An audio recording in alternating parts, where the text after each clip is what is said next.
What I'd like to do with the distillery is just make a nice, successful business that's clean and fun. Since the pot market fell and all of the nurseries and everything like that went out of business, all the growers quit doing it, my fertilizer company basically doesn't do anything anymore. So I'm hoping that, at this point, that this company replaces that one. We're planning on using the still to my left pretty much for vodkas and gins, and the one behind me for rum and whiskey. So I think this will lend itself better for more of the vodka gins, and this nice, beautiful copper one in the back will be perfect for, I think it'll make a lot better rum than we even have right now, and definitely a good whiskey. I just love experimenting. Me and my crew love experimenting with all the different things we could possibly do with everything we make. I mean, we do a gin that's high in botanicals, a gin that's low in botanicals, and see what people like. A lot of times when we do a tasting down here, we'll actually let customers try our experiments and give us a take on them and see what they think. We did one where we actually broke a bag of Coca-Cola that's for the soda fountain. It broke, so it's a bunch of sugar. So we threw it in the still, adjusted the pH, added some yeast, and then we distilled it out, and we have this cola, I don't know if it's rum or just a sugar wash, but it tastes very interesting. It makes a good rum and Coke. Probably never make it again, but it was a neat experiment. I think the next one we want to do is with high C or something that's really horrible. But it's fun. It's a good experiment to do, and that's what we use the little baby one for still, the one that we started on. That was our first still for the first year, and it does really well. But only does 25 gallons mash at a whack. We get maybe 3 gallons of booze.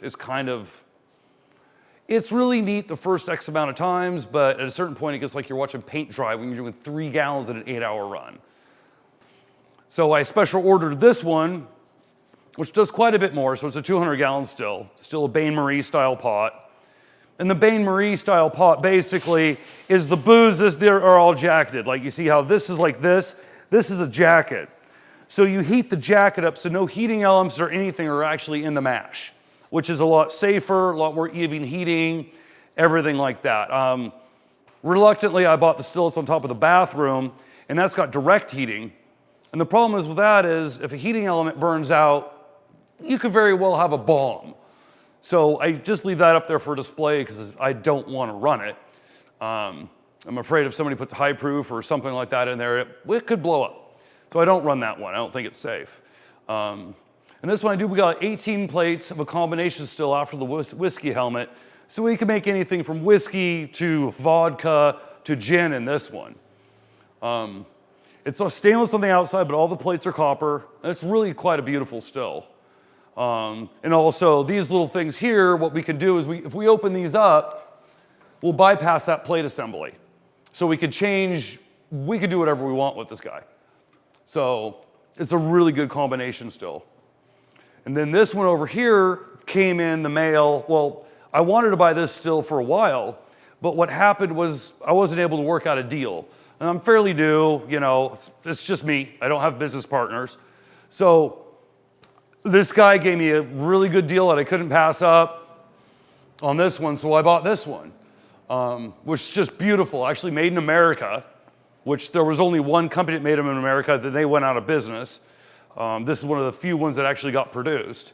And this is the same. The little levers on the sides will bypass the different plates.